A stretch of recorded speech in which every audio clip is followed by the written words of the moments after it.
6, 5, 4, 3, 2, 1.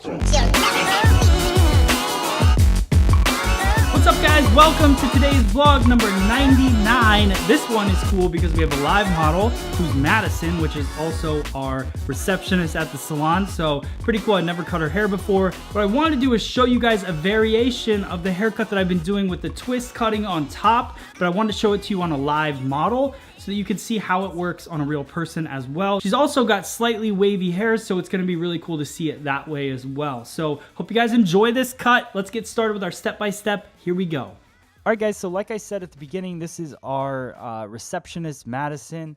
So we're gonna give her a haircut. She hasn't had a haircut in a really long time. She just started with us a couple months ago, so she's been holding out, waiting for a new cut. So what I did was I shampooed her first. Now, the thing I noticed about Madison's hair right away is because she doesn't cut it very often, the ends are they were very frayed and weak. So what I want to do is put some strength into it. So I'm gonna section off the haircut. And what I'm doing is creating a horseshoe section on the top. I really want to separate the top and the bottom for this cut. And then I'm going to separate just the midpoint. So right behind the ear, we're going to split that so that we are just sectioning off the front and the back and the top and the bottom of the head. So to create my sectioning, I'm using my YS Park 339 comb. The thing I love about this comb is it has that tooth in the very front that allows for easier partings and sectioning. So it keeps everything nice and clean. It's got nice tight teeth and then a little bit wider teeth on one end. So it's a very versatile comb. I use it in pretty much every cut as a standard, and then I branch off to other combs from there. So then right down center back, create my next parting, and then I go from the occipital bone right to behind the ear, slight diagonal forward, but not too far stretched forward, and just separate that point from the occipital bone to the low crown area and split that in half.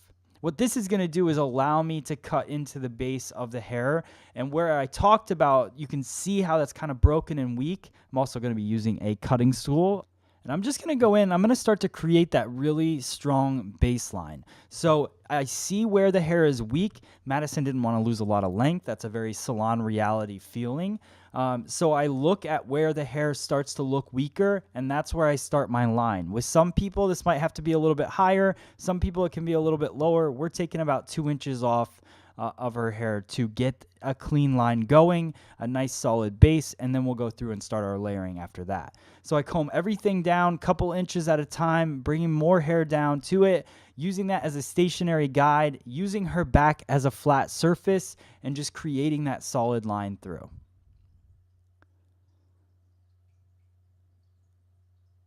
The thing I like about using a cutting stool, we got our cutting stool at minervabeauty.com. The thing I like about using one is that it allows, when you're working with somebody with longer hair, I'm a taller person, about 6 foot. So when I'm working on somebody, Madison's nice and tall, but she also has really a pretty long hair. So if I were to try to work without using a stool, I'd have to be bending my back quite a bit, and I'd be very uncomfortable. And like we talked about in past videos, the more uncomfortable you are, the more inconsistent your haircut will be. So I want to stay nice and comfortable. This is my favorite part right here. This is where we're going to start to add in the layering in the very back portion. So we go from basically the occipital bone up to the crown area, and I'm going to over direct it up. Now, a lot of people, when I did this on the mannequin before, they were like, this would be weird and uncomfortable if I had a guest sitting in a chair. Well, you can see right here that I take the hair, I bend Madison's head down. So it's actually a really comfortable position to create that layering, and you're doing condensed cutting, so it's allowing you a lot of freedom and quick technique. So in the salon, we talk about time being money and all of that and bringing value to what you're doing. So if I over direct that entire panel up and cut it, it's going to give me nice uniform layers and in a quick result. So now the other thing that I'm going to do, and this is a little bit of a change from what we did on the mannequin. So if you watch vlog number 97, you'll see me do this cut on a mannequin. I don't over direct the hair forward like this, but what I'm doing with Madison is I'm creating a little bit more of a face frame, which I think will flatter her face a little bit more. So you have somebody that I'm not trying to create too much separation in the face frame. I want it to wrap right underneath, about 4 inches underneath her chin, and just kind of have it nice and soft there. So now we're going to work through the top. I create a horizontal section across. I grab a piece from the edge. You can see that little piece that I've left out there.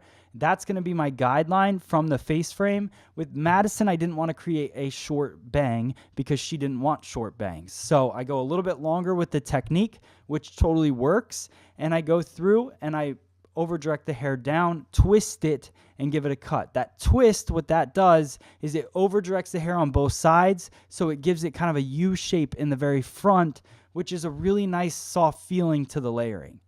Now, as I move through the back U section, I do a little bit heavier, or not heavier, but higher elevation, and that higher elevation is going to remove a little bit extra weight. So as I move back on her head shape, I give it a little bit higher elevation as I work through it, gives me a lighter feeling. So here's the last section. You'll notice I don't grab the entire thing all together, just a little bit at a time, use a little bit for my guide, over direct it forward, and there we go. There is our technique. You can see the layering. So I'm going through with the brush. What I want to do is use my Ergo paddle brush to just kind of pass through the hair. The other thing that I didn't mention is the scissor that I used to cut her hair. I used the DB20 scissor from Mizutani. It's the one that we sell on our website. I love that scissor. Use it for everything. It's a 5.7-inch scissor. So anytime I'm doing precision cutting or cutting thicker hair, I like using a shorter blade. And also that scissor is nano powder metal, which helps grip the hair and cut nice, thick, coarse hair really, really well. Great lines in it. So now I power dry her with the Dyson blow dryer and using the foam or the mousse in her hair. And then what I'm going to do is section off the top and then start working my round brushes. So I'm using the Ergo round brushes, a little bit wider brush. I didn't want to go too big with the round brush because that gives you more of a straighter look. And I didn't want to go too small because I didn't want to create too much wave and curl in it yet. So this is the Joico thermal protectant they also sent me. And so I spray that in because I'm about 90% dry on the hair. And then as I go through it, I'm going to have that little bit of added protection in there. So there's my brush. You can see it's not a super wide round brush. I just want to get some volume and also polish the cuticle of the hair down. So I go through there over and over again. You're going to see me working that brush. That's what gives it that shine you could see. So it makes your hair look nice and healthy, gives it that shine. And then I'm going to go through with an iron actually at the very end. So just kicking up that volume, my brush is always elevating. If you think about hair cutting, you elevate the hair. It gives it a nice light layered feel. It's the same with blow drying. The more you elevate it, the higher the volume is going to be, the more light feel it's going to have towards the ends.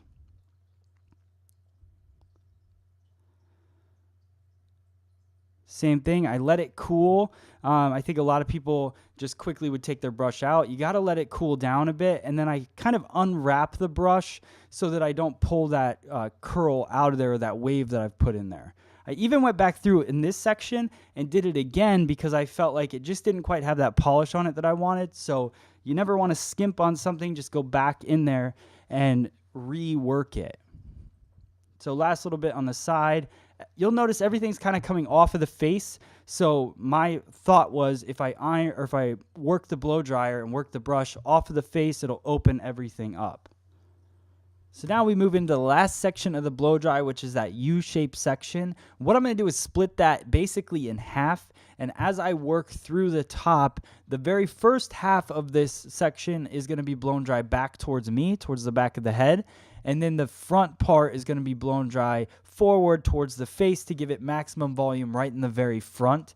But in the back, I didn't need all that volume. Madison's already got a high density of hair. She's got a lot of hair. So I wasn't worried about it not having the volume or the fullness. But I did want to make sure that I was still lifting that brush nice and high, working, polishing from the base to the mid shaft to the ends and getting the look exactly the way I want it. But I didn't need to get too much volume. Now, if they had finer fabric of hair, I might have rolled the entire top section forward, which would have given me maximum volume. But like I said, with Madison's hair, it's pretty good to go as long as you're giving it a little bit of that elevation throughout the blow dry. The other thing I definitely, it's the elephant in the room. I am using the Dyson blow dryer. those of you that follow me know my stance on it. I definitely like the blow dryer. It is something that I use in the salon now.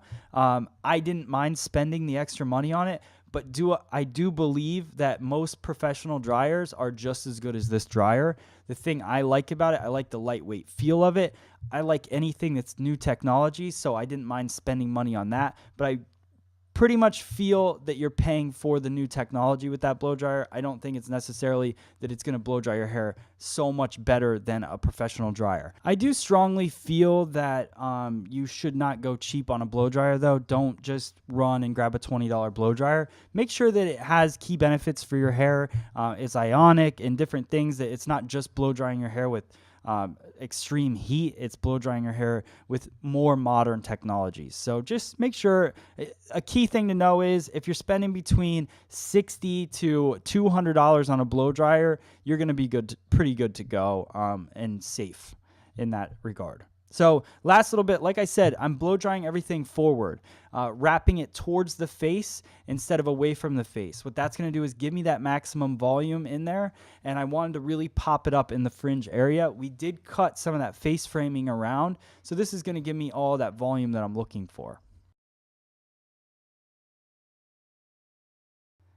And if you guys aren't a hairdresser out there and you are watching this video, and this could be the interesting part for you, when we look at the blow dry, I'm passing that blow dryer. The nozzle is aiming down over top of the cuticle of the hair. The hair should be, the air flow of the blow dryer should be passing down the hair strand. That's going to give you the most shine. So you can see all those layers coming to life. Now I'm going to go through. This is actually a Paul Mitchell curling iron. It's, I think, a 1.5 inch iron. I'm going through, leaving the ends out. Even though they have a little bit of curl from the brush, but I didn't want to curl them so much because I'm going to pull those curls out at the end. The trick here is to go through, get that curl set, let it cool, and then you can run your hands through it and break it up later, but you don't want to pull and tug on it too much because you will lose the curl while the hair is still hot. So same thing, curling everything off of the face, curling it back, creating the style.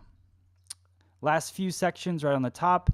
This, again, off of the face, curling it back.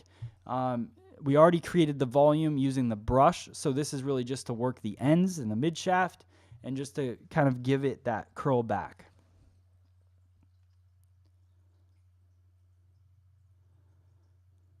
Each section I'm taking, I'm kind of laying it on top of the other, so it just gets it out of the way, but you're not clipping it. Anytime you add a clip to the hair, you start to bend it. So I just want to allow the hair to do its thing, or cool down the way it's supposed to cool down, and you'll get a better result.